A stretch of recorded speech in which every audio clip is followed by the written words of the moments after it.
Yes.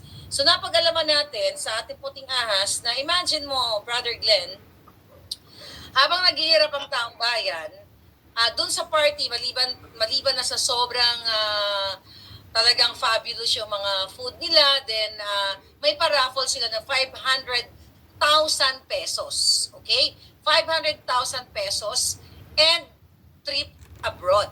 So ikaw, dati kang congressman, di ba? Ikaw ba, brother, kung isa kang congressman ng panahon mo, may mga ganyan kayo? Actually, declare mga kabayan, sa panahon po ni Joe De Venecia, kalahati po kasi ng term si Joe De Venecia yung speaker, and then napalitan po siya ni Prospero Nograles. In both, itong dalawang speakers na to, wala pong ganong party.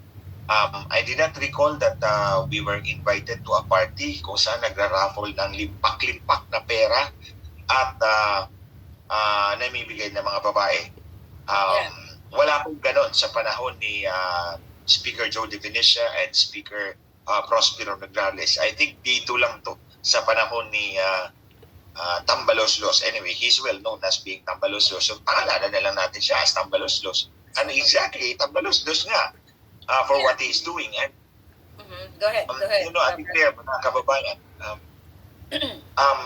this is the height of insensitivity, di ba? Mamimigay ka ng 500,000 na paraffle para sa mga mananalong congressman. Marami naman silang pera eh, di ba?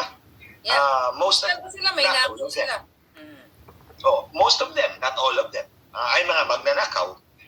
And malaki ang sahod nila, 500,000 a month. Meron pa silang MOUE, that's almost $1 million or maybe more. More than And then that. magpaparapol yung leader ng 500,000 para sa mga congressman na to.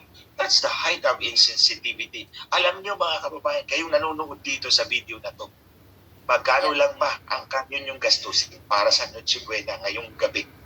Tandaan niyo yan. Magkano lang ba?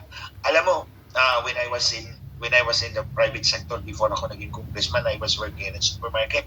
Ng mga ganitong panahon, ang daming tao, di ba? Ang daming tao namimili, last minute buying. Actually, last minute silang namimili because yun lang yung time nagkakaroon sila ng pera, di ba? Pag-usapan natin yung estado ng ating bansa, hindi kumpara natin dito sa aksyon